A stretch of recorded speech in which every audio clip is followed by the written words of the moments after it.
Hey everybody, and welcome to the MCAS question of the day. Today it's a multi-step, kind of complicated problem that has a diagram that we have to look at too. So we're going to jump right into it now because we need to know a couple of separate things in order to do this type of problem. So let me bring up the problem for you right now. I am going to put it up on our screen here. And here's our problem. Our problem says, this diagram shows a circle with an inscribed right triangle and some of its measurements in units. Okay, now what does it want us to do? It says, based on this diagram, what is the circumference in units of the circle? We need to find the circumference in units of the circle. And it doesn't even want a final answer. It just wants it in terms of pi. That we all know and love pi, right?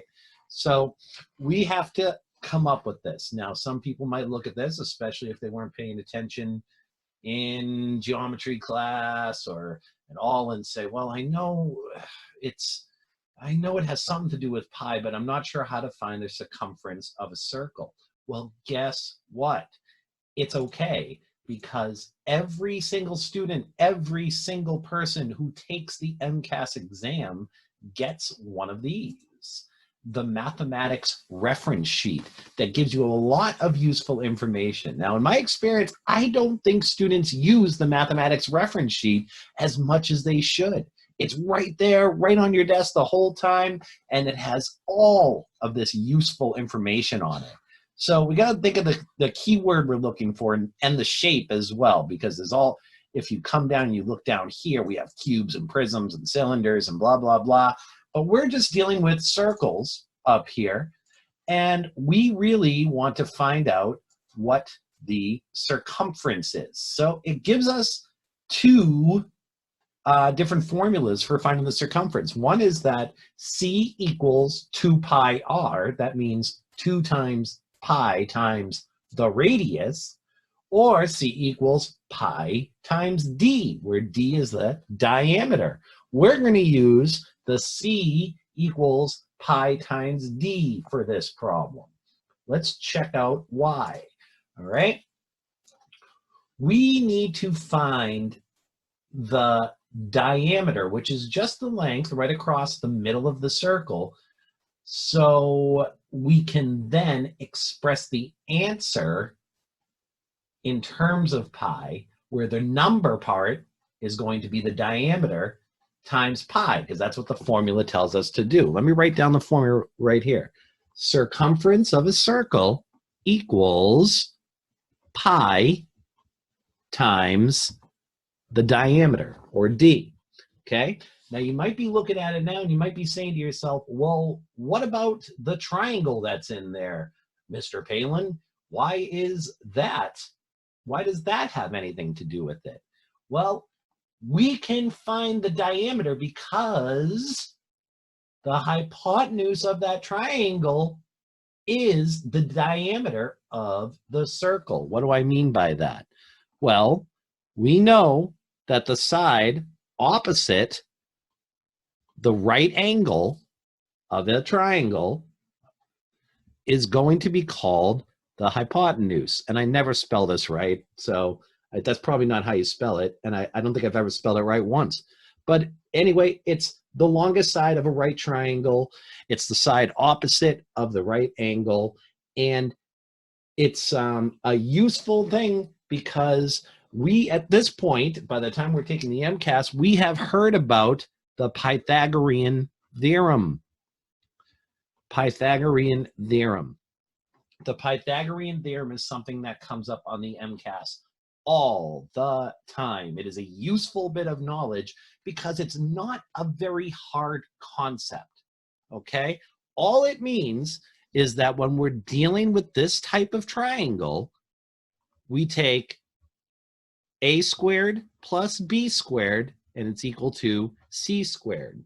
And that means one of the legs squared times the other leg squared will equal the hypotenuse, the longest leg, squared, okay? So let's plug it into this problem here now. All right, my first leg, we're going to say is 8. The second leg, we're going to say it is, and I just drew a line there by accident, but we're going to say it's 6. So both of those have to be squared because it's part of this formula. Don't get confused by the A and B. Those are just like placeholders in the general formula, in the general Pythagorean theorem. So I have 8 squared plus 6 squared is going to equal whatever the hypotenuse is squared. So let's look at this. 8 squared, that's 8 times 8. We know that's 64.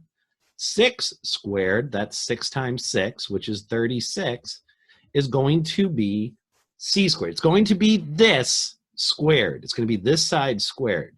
Now I just add them together. 64 plus 36, it comes out to a nice round even number. 100 is equal to c squared. Now, thankfully, they don't try to trick us here, but none of these answers are 100 pi, right?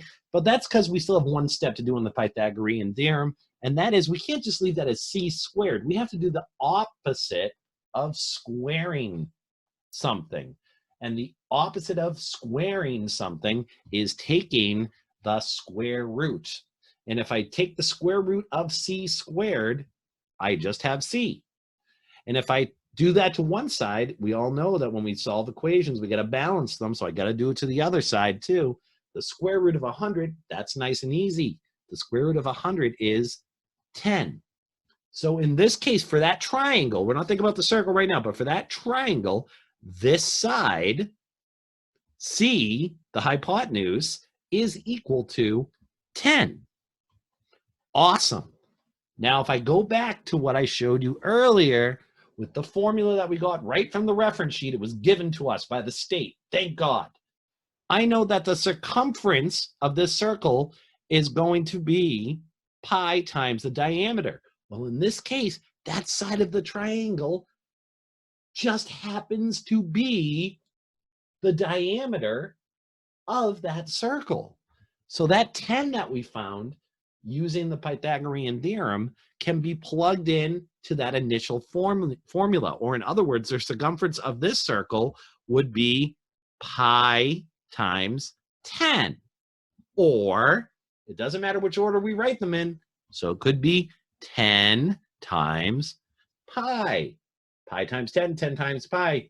Give you the same exact answer. Put it in a calculator if you don't believe me. Okay, so I look at my answers down here. Are any of these answers 10 pi?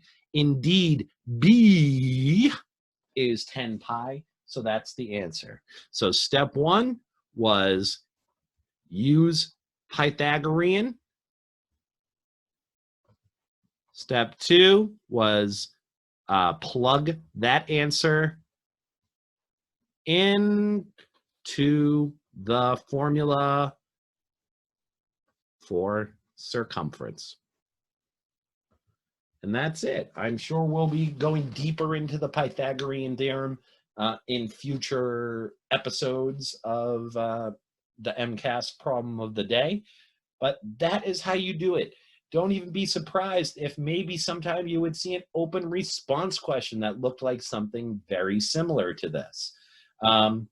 If there's one thing that you're going to want to go into the MCAS knowing, that is the Pythagorean theorem, because the Pythagorean theorem is used a lot on this test. It helps you know a lot about triangles and circles and all sorts of stuff. And if you can talk about, it's not really a difficult concept once you get it, once you really get it embedded in your head. And if you can talk about it a little bit in the open response with at least a little bit of knowledge, and I mean knowing that you have to square things, knowing that in the end you have to take the square root to get the final answer, little things like that. You sound super smart. You're closer to getting a 3 or 4 on that open response portion of the test.